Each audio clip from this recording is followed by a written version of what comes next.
Up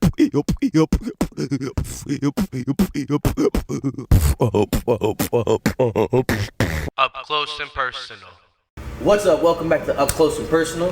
Buddy V here, and I have the one, the only dynamic Dain. Hey guys. So, he also comes with a really killer band. You want to let them know what band that is? So the band name is called The Chrysalis Effect.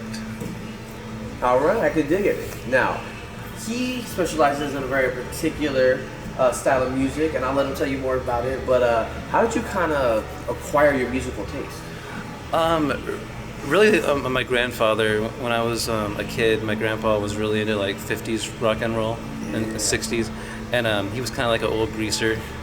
Like I was kind of raised by him primarily as a kid, my grandpa, and I grew up around vinyl records from the 50's and classic cars. He was a mechanic too.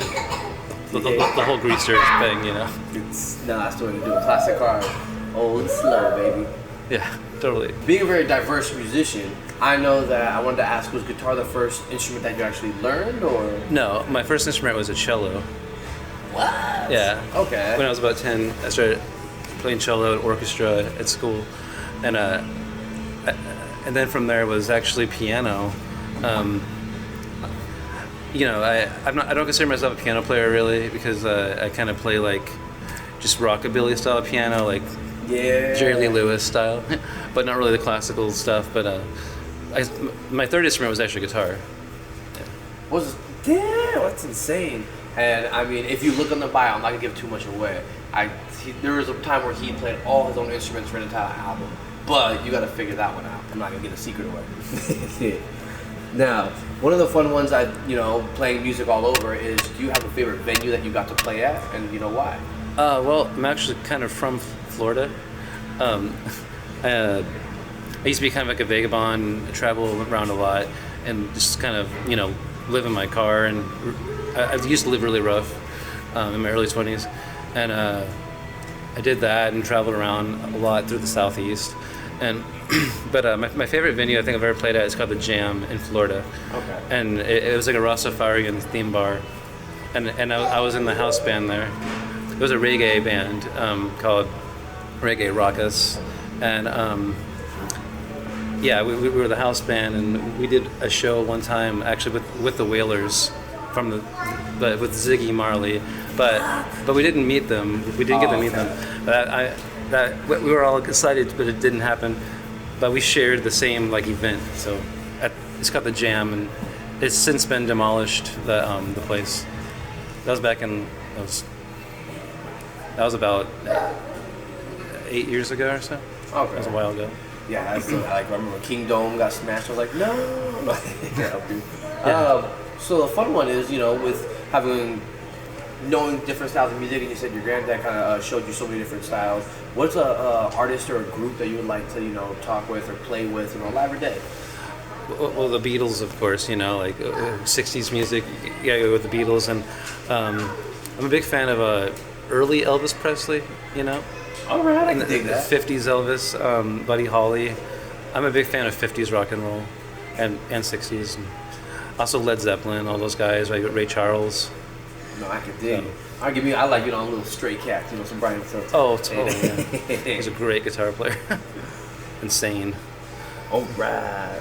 Now, the fun thing is, you've been playing for a while, so when did you play your very first show, and how would you compare it to the shows that you play now? My very first show, I was 15. No, I was 14 actually. Okay. And it was at a pool party. For 8th graders. We were all in 8th grade, and it was pretty much just a pool party, and we had a little set list. And first time playing in a bar, I was 15 in Florida. That's cool as hell. Yeah. Yeah, I was 15. We had to wait outside until we were allowed to come in and play, and then we had to go right outside right after playing. We were all underage, 9th graders, and the band we opened for was a college band, and they took all the money.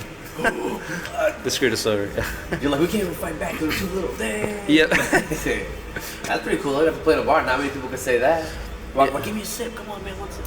Yeah, we were trying actually. Any success? No. Looking back. One time never mind. I got some stories about that, but everyone does as a teenager. But the shows now, though, are a mixture of bar shows as well, like that one, but also bigger venues like the Spanish Ballroom. We've done that. At McMinimans? Yeah, we did like a Beatles night there every like 4 months for a while. Okay, I remember seeing something like that. Yeah, and we played there on New Year's Eve 2021 to 2020. This past 1 year, not this past one, the one before it, for 2021, and it was literally completely packed, and that was amazing. That's insane. I actually, when they opened up that McMinimans, I was one of the bartenders to help open them. Oh, that's awesome. That's so cool. I worked there for almost the whole year. Wow. But yeah, I ended up having to leave, got bored. To me, it's like you're going to Hogwarts. That place feels like Hogwarts to me. I'm a Harry Potter fan. Definitely, yeah. There's a secret room. Go push. Oh yeah, secret bar. Man, I don't know that. Oh, let's see. Let's get the next one going. Ooh, now this is a fun one because you play, 50s, 60s style music. You have a very diverse music selection. But do you prefer to play songs that everyone enjoys, or do you prefer playing original pieces that you made? 100% originals. I prefer to do original music. Most people don't know how many songs I've actually wrote, but I've written at least 500 songs, and damn, like Buckethead, man. thank you. So I went a long time without being able to record music because everything I owned was stolen when I was about 21. Literally everything I owned from, and so it took me about 6 years or 7 years to build up recording equipment again, just because of how much money it cost. And so that's the reason why we put out our first EP, Hello Jude Productions, in 2016, when I was 27 then. Okay. And what was I gonna say? Oh yeah, but I got about 9 albums worth of material planned right now. Dang, I can't wait because I think of the Shades of Blue. Yeah, that's our next album. That's our second full-length album with the project. I want to get that one. I listened to the one song. Oh my goodness. Wait, Lantern was the first one. Okay, yeah. 2019. Go check it out. Yeah. I know I'm about to. Now I got a reason to go really look. And that was self-produced too. They're mostly all self-produced as well. All the records. Nice. Okay. And it's actually kind of funny because the next question does involve your music. I've read a lot of great reviews, and I actually am a fan of what I've heard so far as well. Both live. I have seen him live, so he's killer. Make sure you check him out. Thank you. And with the world with some negativity in there, what's it like knowing that there's people out there that think your music is such a positive force that really it helps them in that darkness? How does that make you feel? That's actually the reason why I do it. That's one of the reasons, actually. It's good to hear that because that's reinforcement for what I'm doing. Yeah, it makes me feel good. One reason why I pursue music the way I do to make a career out of it is, I guess one, it's just, that's the only thing I see myself doing long term, to be honest. Yeah. And also, if you get to a certain point, you can have a platform to kind of make some difference in the world, And Absolutely. yeah, and I work with kids too in the school district in Bethel. That's another reason. I just have a drive to help people. Absolutely. And that's not something that can be taught. That's something you have it, and yeah, you definitely got it. I like that. Thank you. All right, let's see this next one. That was a good one. Okay, now this is when I kind of was reading through, doing my research, I saw something that was interesting. Did I see that you had a song that was featured in a movie? Not yet. And so we worked with a guy who works with the ICANN Foundation and also lifted hypnosis. Okay. He's a cool guy. He's working with producers in Bollywood, India, on a movie, and he asked us to record a song for it. And the movie's about like world peace, and the song's about world peace. And so that hasn't materialized yet, but we did make the recording already with him for the movie. Damn, that's hella cool. So yeah, you have it. Now once it's done, you already know it's in there. We're hoping it actually happens, but people. But he did foot the bill for the recording session over at Pacific Studios, and so that happened. So that's All right. But it's big moves, international.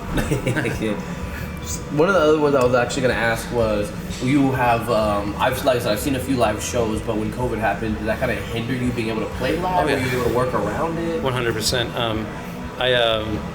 I had to take up like jobs in warehouses and stuff, and just do really hard labor work, which I've done a lot of beforehand, anyways. But it was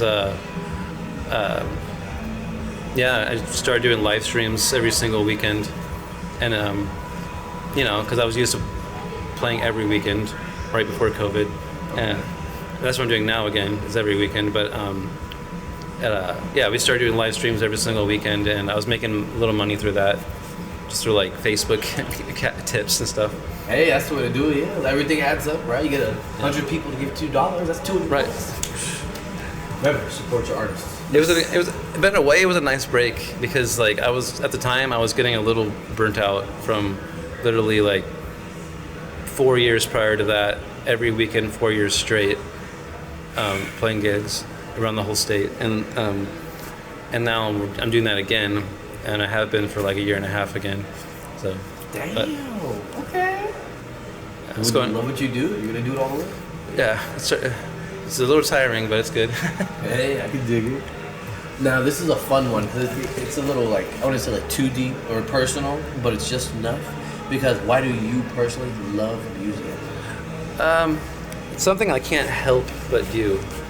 Like, that's a good question. I wake up in the morning sometimes, or in the middle of the night, with a song in my head, and I'll have a song in my dream, and I'll be like, in my dream, it's just like on the radio in the background here, like it's playing if I'm somewhere in the dream, like in a place, and I'll be like, that's a cool song, and then I'll wake up and the song's still in my head, and I'm like, wait, that song doesn't even exist, and I'll remember it, and I'll grab my guitar real quick and figure out what the song is. What? Yeah, and the melody and all that. Jesus, I wish I could do something like that. I pick it up and I have to really try. I'm like, oh. There's one time, actually, one thing that really stands out. I had a dream runtime of a choir of angels singing a song called "Raise Your Vibration." Okay. And vibration is like your frequency you're sending out, your energy, whatever. Yeah. Kind of manifesting, it comes back to you, and that's what I believe. But I had a dream about a choir of angels singing that, and so on our upcoming album Shades of Blue, we actually have a song called "Raise Your Vibration" that it's going to be on the record, and that one like literally was a choir of angels in my dream singing it to me. It's pretty crazy. That is epic. Holy shit. Damn. All right. Yeah. I can't wait to hear that one. Yeah. It's one of the better songs I think I've written. I don't feel like I wrote it, because it kind of just came to me, Yeah, that's the best part. Yeah. It was so natural. That's why it'll always be a masterpiece. Hopefully, yeah. Now, I'm not gonna take up too much of your time, because I do appreciate it. You're a busy man. But is there anything you kind of want to, give a shout out? Want to let any of the people watching know where to find you at? All right. Well, to give a shout out to everyone who's been a part of the project all along. There's been a couple different lineups of the Chrysalis Effect since it first formed in like 2015. But yeah, shout out to everybody who's been a part of it. You all have helped a lot. And also, what was the rest of that question again? Oh, yeah, shout outs that you have, anything you want to let viewers know? Or? Social media, yeah. We're on Spotify. To search our name, Dain Norman and the Chrysalis Effect. And that's Dain, D-A-I-N, Norman. Every single streaming service, Tidal, Pandora, Spotify, Amazon Music, YouTube, Instagram, Facebook, we're on everything. It'll be in the description too, so you don't have an excuse. Don't be lazy. Just read more and you'll see it. I appreciate the follow, really would. Absolutely. Well, no, I appreciate your time. Thank you so much, and yeah, I hope you have a wonderful night tonight. Thank you. You too. I appreciate it. Hell yeah. So Buddy V, the modern day Aztec warrior. Thank you for tuning in.